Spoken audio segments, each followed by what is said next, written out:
Live. Welcome to the board meeting of the Tahoe Truckee Unified School District. Today is January 19th, 2022. The board did meet in closed session this evening and took no reportable action in closed session.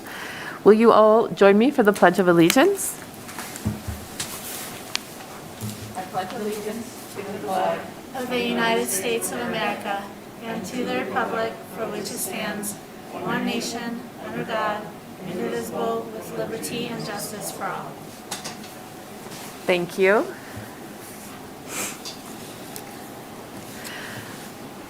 Our next item is approving the agenda. Superintendent Geisels, do we have any changes to this evening's agenda? Yes, President Zirk, we do. We would like to move item number 13.0, business services, all of the agenda items immediately after 8.0 because we have a guest speaker tonight and we would like to honor her time with us. After 8.1? Yes, ma'am. Okay. All right. Would anyone like to move approval of the agenda? I'll make a note of the adjustment to the agenda, and I'll make a motion to approve. I'll second. All in favor? Aye. Aye. Aye. Aye. Aye. Thank you. Okay, we got our rhythm down now, guys. Okay. So that moves us to our resolution. And this resolution is authorizing electronic meetings of the governing board during a state of emergency pursuant to Government Code Section 54953E. And I want to talk to this because I had asked Superintendent Geisels to place this on the agenda. So what this does is it allows us, under current COVID-related emergency rules for school districts, to have remote meetings. I want to be very clear that this board does not want to have remote meetings. This board believes that we should be meeting in person because our teachers are at school, our students are at school, our custodians, all of our staff in the district, everyone, bus drivers. However, we have a situation that has developed at our board meetings where we have had adults come to the meetings and refuse to follow the California rules related to masking within buildings, as well as the school district's rules, which require masking within buildings. And what this does is it subjects our staff, who is already exhausted and doing more by far than their regular job, to folks who don't choose to mask within our building. And that is not okay. I can't, in good conscience, subject our staff to additional stress and risk because a few folks want to use our building to make their points. The other thing that I believe this does is it keeps folks who want to only be around folks who are taking COVID protocols seriously from coming and making comments in person here at our board meetings because they don't want to be also subjected to the stress and risks of folks who won't follow the protocols required by the state and the school district. So we will make this decision based on what happens tonight. And we have folks here, I don't know if they're masked or not. They're not allowed in the boardroom without masks. But they chose at our last meeting to spend the entire meeting unmasked in our building, regardless of what our staff asked them to do. So that's the reason this resolution is on the agenda.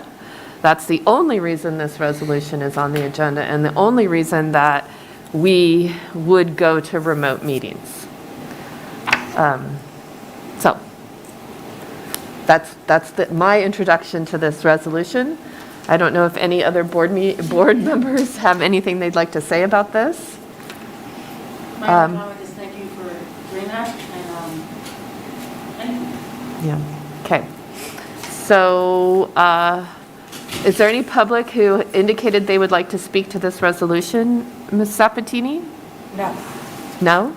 Okay. So we have no public comment on this resolution. No, there's no public comment on this resolution. Thank you. Would someone like to make a motion on this resolution? I'll make a motion to approve Resolution 13/2122. I'll second. All in favor? Aye. Aye. Aye. Thank you. Okay, so the next, we're going to go straight to Business Services, 13.1, and this is approving a contract between TTUSD and CDW. Thank you. So this contract is for the purchase of uninterruptible power supplies for our network system. We do currently have uninterruptible power supplies, or UPSs, which essentially keep our network powered up in the event of an outage for up to 30 minutes. They've already gone beyond their useful life, so we're replacing those. The total cost is approximately $55,000, and there will also be a contract brought to the board later for the actual installation and connection of those UPSs. I'm just going to say that. Thank you, Mr. Rivera. Any board questions on this? I think it's a great idea. Thank you very much. Let's keep those current. Public comment? Anyone making public comment on this item? There's no public comment on this item. Thank you. Would someone like to make a motion? I'll make a motion to approve the contract 21. I'll second. All in favor? Aye. Aye. Aye. Aye. Thank you. Next, we get to approve the 2021 audit report. Mr. Rivera. Thank you, and I'm going to go ahead and introduce both 13.2 and 13.3. They're both related to audits of our expenditures. The first one, 13.2, is our external annual audit for the 2020-2021 fiscal year.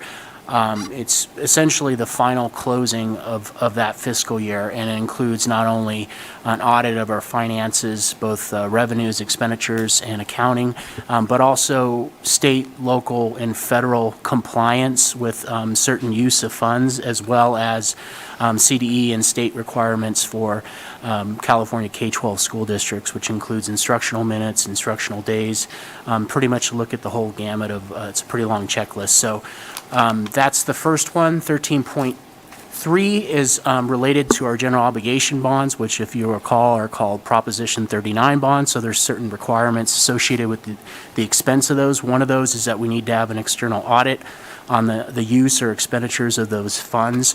Essentially, we only have one more Prop 39 bond, which is our Measure U, which still had funds left in the 2020-2021 fiscal year. So this is the final performance audit, as it's called, for the use of those funds. And with that, I'm going to invite Elizabeth Saab up with Crow LLC, who was our external auditor, to just touch base on some of the highlights of both audits. That'd be great. Thank you.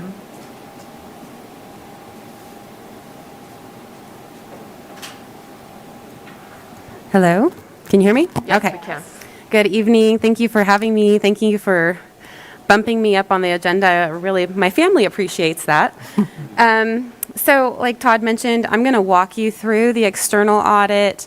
I'm not going to go through all 91 pages. I'm just going to touch on the highlights and then answer any questions you might have. And then I'll talk through the two bond reports. So for the financial statements, if you have the item in front of you in PDF or paper form, so the PDF has our opinion, which is the independent auditor's report on page 1. And I'll just read the opinion paragraph. In our opinion, the financial statements referred to above present fairly in all material respects the respective financial position of the governmental activities, each major fund, and the aggregate remaining fund information of Tahoe Truckee Unified School District for June 30, 2021. That's an unmodified opinion. That's the highest level of assurance that you can receive in an audit. Essentially, we're saying that with all of our testing, we didn't have any material misstatements. And even with that, we didn't have any immaterial misstatements that we would want to bring to the attention of the board tonight. For those of you who are seasoned in reading these reports, you know to go right to the back of the report.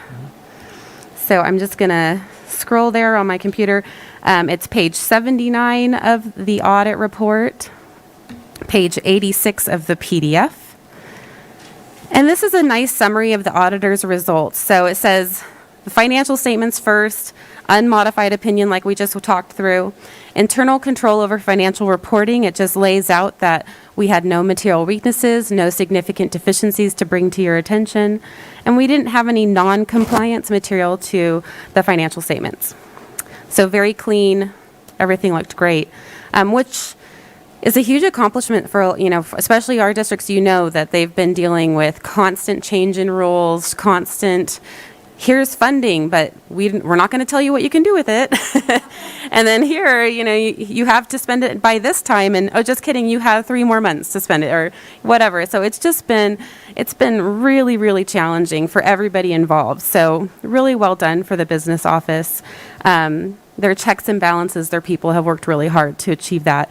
It would be virtually impossible to not have a clean house, if you will, throughout the year, then go through the audit at the end of the year and try and do all the cleanup. It just isn't possible. So what I usually tell board members is this gives you extra level of comfort when you're looking at a first interim or a second interim that's not audited. It gives you some additional assurance that the information you have is sound to make sound judgments off of. For the federal awards, we do have to perform a single audit or a federal audit on your federal expenditures. The federal government gives us very specific guidelines on how we're supposed to choose those programs of what we have to test. We don't get to just pick willy-nilly. We have to follow certain rules. So, as you can see on that page, it also indicates that we had no material weaknesses identified or significant deficiencies. We also issued an unmodified opinion on that report.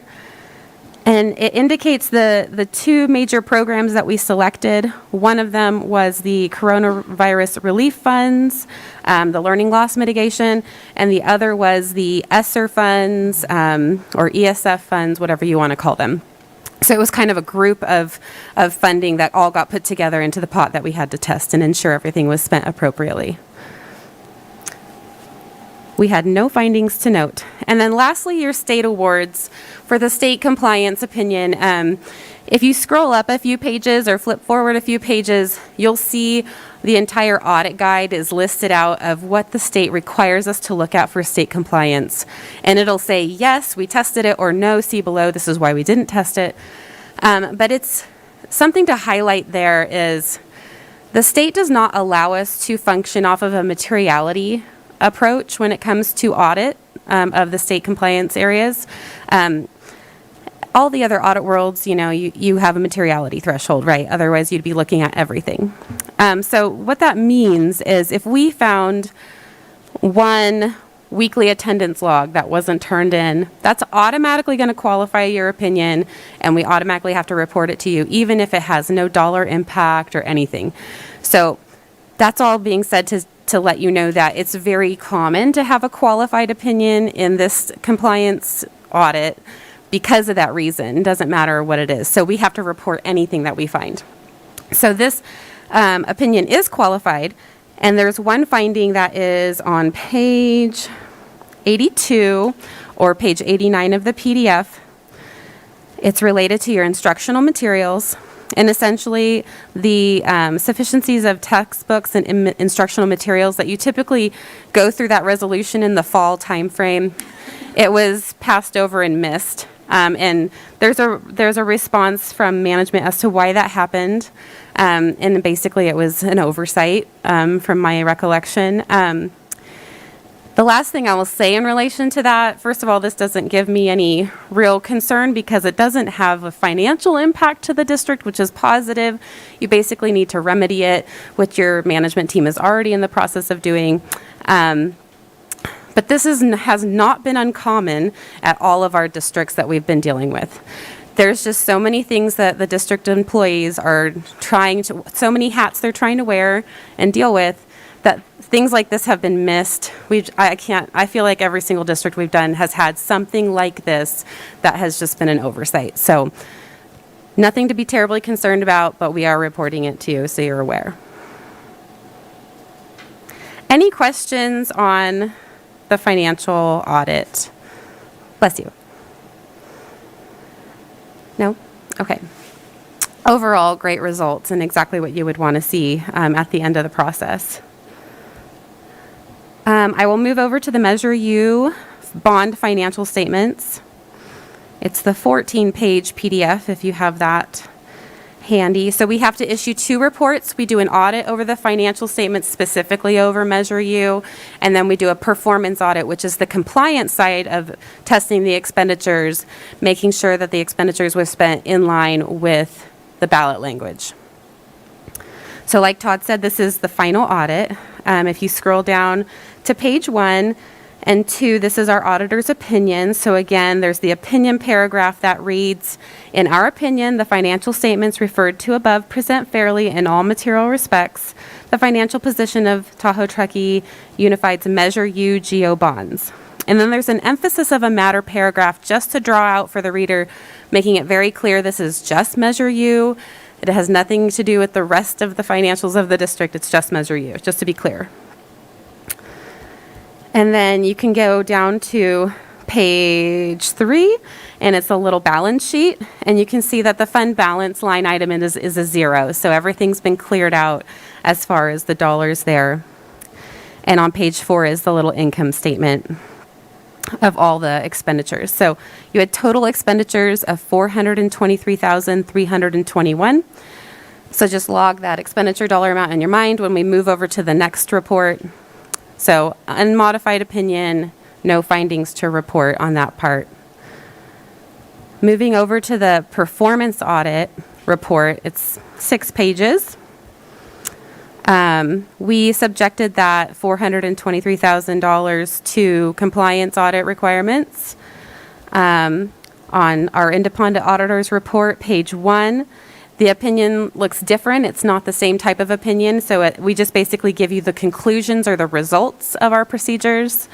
So that very last paragraph indicates that the results of our procedures indicated that in all significant respects, Measure U bond funds were expended only for specific projects developed by the Oversight Committee and the Board of Trustees and approved by the voters.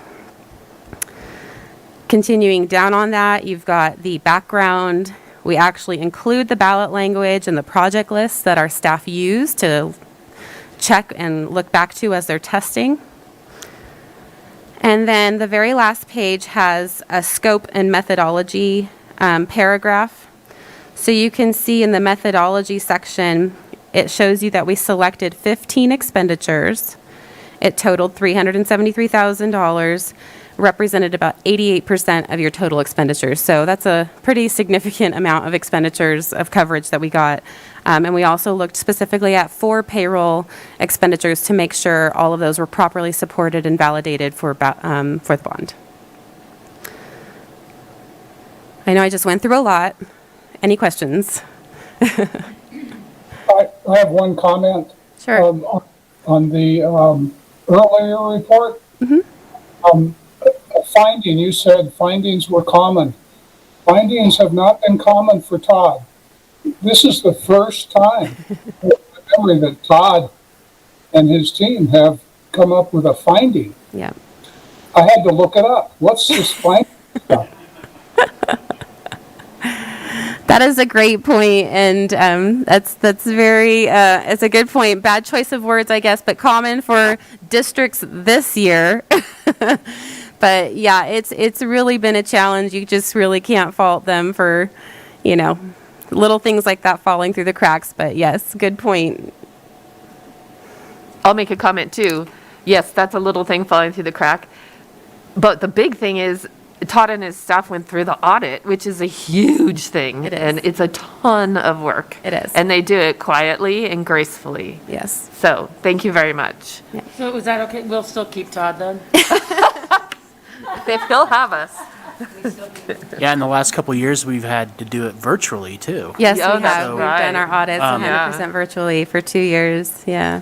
We did, we made a comment earlier in terms of, I don't understand how so many people, and I think hats off to everybody that, how everybody's sort of rallying and to have a couple mistakes for sure, but I think that it's been to have this even get close to being perfect.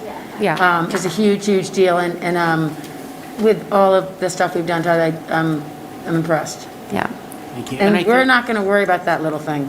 And I think we did have something similar in a prior year that was related to like not getting a note for an absence, and it was kind of the same deal. It was the compliance piece of it. But I'd have to say that this is definitely a team effort. It's not just financial. And I can give kudos to our fiscal services department, Angie Morales-White, the coordinator of fiscal services, and her team, because they do an outstanding job on the fiscal side of everything, and they're also involved in some of the other compliance pieces too, but it really touches every department, including Ed Services, HR. It includes every site administrator, it includes the site secretary, so everybody's doing a really Nutrition great and- job in our district, just following the rules and making sure that all the paperwork and documentation is Yep. is performed. So thank you to everybody. Yeah, Todd, great I mean, point, Todd. This is, Randy Hill would be very, very impressed with you because I think it's leadership, so there you go. Aw, Yep. nice job, Dee Dee. I wanted to add, Andy Hill. I wanted to add too that one of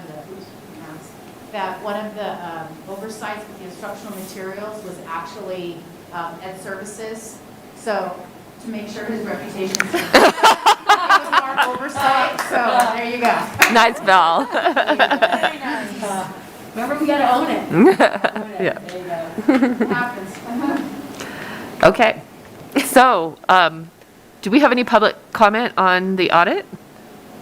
We have no public comment on either 13.2 or 13.3. Thank you. Any other board questions or comments? Would someone like to move to approve the audit report, item 13.2? I will make a motion to approve the 2021 audit report. I'll second. All in favor? Aye. Aye. Aye. Aye. Aye. Thank you. And then 13.3? I will make a motion to approve and accept the 2021 Measure U annual performance audit. I'll second. All in favor? Aye. Aye. Aye. Aye. Aye. Great, thank you. Thank you for coming. Thank you for working with our great staff. Okay, Great job. okay. Next, we will move to public comment. So the board takes public comment on anything that's not on this evening's agenda. We limit the public comment at this time to 30 minutes in total. We limit each person who's making public comments to 3 minutes maximum, and Joan will be facilitating that. We have a list established, so if we can keep, I want to let as many people who want to talk come in and talk. And so if folks who are in the gym, who are going to be coming in, if you could please be ready when it's your time, that will give everybody who wants to the opportunity to talk to us, hopefully in this 30 minutes. If we don't get through everybody, we will have public comment again at the end of the meeting. So this is not meant to be an interactive process with folks who are making comments, but rather our chance to hear what they have to say. So there's no expectation that the board will be responding, although board members at the end may have some general comments. And I will once again remind everyone what we've been talking about since this pandemic started, and that is kindness and kindness to each other. We're all in this community together, and we appreciate civility and kindness at all times. So if we can go ahead and get started, Joan, and I will note that the time is 5:55.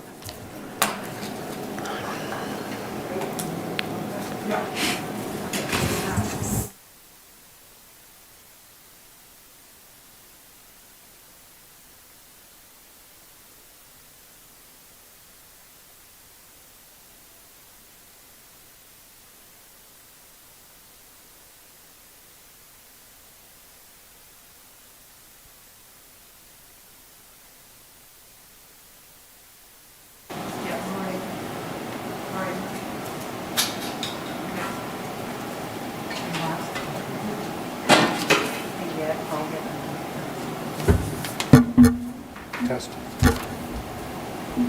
Test. Yes. Thank you. Oh, now the other one's on too. Okay, so 5:56. We're for technical issues. Hi, good evening. My name is Susie Nowickus, and I just want to first say that I have the most respect and empathy for you. So I just want to be clear that I am not a disgruntled parent. I am a well-informed and well-educated scientist in the public health sector. I am the COVID compliance officer for my environmental laboratory that I've been managing for 17 years. I'm a firm believer in science and government and a self-proclaimed rule follower that has taken every single COVID precaution to heart for the past 2 years. I trust those above me whose job it is to make guidance and decisions such as CDC and California Department of Public Health. These are the reasons why I'm here to question how the district is handling the current situation and the decision to go against state and federal guidance. My question is this: why is it that our students are being denied the same access to education as other districts in the state? Why is it that our teachers are being denied the ability to work? Why is it that we are being treated differently when our numbers are not different? The top 4 largest school districts in the state, LAUSD, San Diego Unified, Fresno Unified, and Elk Grove Unified, as well as dozens of smaller districts that I've researched, are adhering to updated requirements issued by California Department of Public Health and Cal OSHA. These districts updated their protocols immediately following the agency updates that have occurred over the past month. And again, I empathize with this. I'm a COVID compliance officer. I'm also keeping up with all of these as well. In contrast, as the applicable governing agencies for TTUSD were updating their guidance, TTUSD went in the complete opposite direction and placed more limitations on quarantine, isolation, and testing. This is effectively removing healthy children and teachers from the school campus that are otherwise able to exit isolation and quarantine in all other scenarios. The COVID numbers for Placer and Nevada County are not remarkably higher or lower than any other districts, and I believe that TTUSD is grossly underestimating the liability from denying an education to children like my own, who, according to state and federal guidance, has no reason to be held out of school for the past 3 weeks. The same applies to teachers who are being wrongly prevented from doing their jobs. It is flat out unjust to deny an education to students who, by all state and federal standards, meet the requirements to exit isolation and quarantine scenarios. The number of healthy students wrongfully kept out of school this past month is just sad. It's shameful. Yes, the schools are open, but they're empty. Education should be the priority, not liability. I would like to see TTUSD fall in line with California Department of Public Health and the leading districts in the state effective as soon as possible. Simply following state guidance makes the entire community safer because the rules are more clear and concise. And I just want to say this is my first time speaking, and look at that. 6 seconds. So thank you for your time. I really appreciate it. And again, I do respect you. Thank you, thank you. How many times did you read that at home so you got 3 minutes? In the park. We've all been there. Oh, I gotta cut off a couple minutes. Oh, I gotta cut off 30 seconds. Hi, my name is Tracy Cuneo. I think you guys know me by now. You've received $2.6 million and have to submit this is new information that we've found, have to submit new COVID policies every September to continue receiving this money. This is bribery at the expense of our children. You've not done your homework. You're putting our kids and staff at great risk. You've written a divisive policy of coercing employees to receive an experimental gene treatment against their will or choose to be subjected to discriminatory testing or face termination. You have subjected all of our kids to wearing masks that even Fauci and the CDC stated were ineffective at preventing transmission, because that's the goal of the masks, is to prevent transmission. And they stated up front at the beginning that that was not happening. And why it changed is because of the fear that the media is trying to, the fear that they want, because they want the vaccination to be the only solution. COVID particles going through a mask, if you look at the numbers, I won't bore you with the numbers, but it's like throwing sand through a chain link fence. And even the box on these masks state that they will not prevent transmission. And the N95s are rarely in studies they've done, are rarely worn properly. And there's about a 30% comes out of them, so it does not prevent transmission either. I'm not sure if you've heard of the Great Barrington Declaration. And they have grave concerns about the damaging physical and mental health impacts of the COVID-19 policies, and they recommend an approach, which is awesome, called focused protection. So you can Google Great Barrington contract. It's been signed by over 46,000 medical doctors, not like 5, but 46,000, and over 15,000 medical and public health scientists worldwide. One of the 3 authors of the Great Barrington Contract is Dr. J, I might butcher his name, Bhattacharya, and he's a professor at Stanford University Medical School. He is a physician, an epidemiologist, a health economist, and a public health policy expert focusing on infectious diseases and vulnerable populations. You've heard him speak on the news media you consume, right? Have you heard about the 2 other authors? One is a professor of medicine at Harvard University. He's a biostatistician and an epidemiologist with expertise in detecting and monitoring infectious disease outbreaks and vaccine safety evaluations. You have an obligation to know that the vaccination was meant to keep kids and you from being hospitalized and to prevent you from serious illness. And I would ask that you would take that money that you've gotten and return what you can and save our kids. Thank you, Tracy.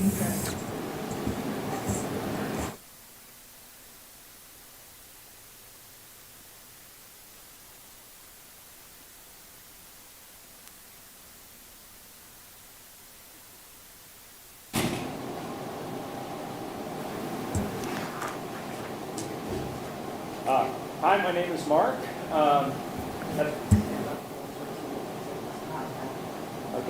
At the last board meeting, I attempted to play a message from Beverly, who was not allowed into the previous board meeting despite being signed up for public comment. Repeatedly, you have disallowed dozens of members of our group from speaking who were unwilling or medically unable to wear a mask. At the last board meeting, Joanne even called the police on us over masks. When the police arrived, they informed us that there was no law requiring anyone wear a mask to participate in these public board meetings and that nobody had broken any laws by not wearing a mask. We repeatedly asked for accommodation in order to have members of our group participate in your meetings. Our goal is not to be unreasonable. A microphone outside, a phone number to call in, or a way to leave a pre-recorded message that we played back at these meetings on the public record would all be reasonable accommodations. At the last meeting, a member of your staff even informed me that instead of playing a recorded message for Beverly, the next time she should call in and leave a pre-recorded message via phone. After reviewing your website for the board meeting earlier today, I discovered that no phone number had been set up for this, so your staff lied to us about that.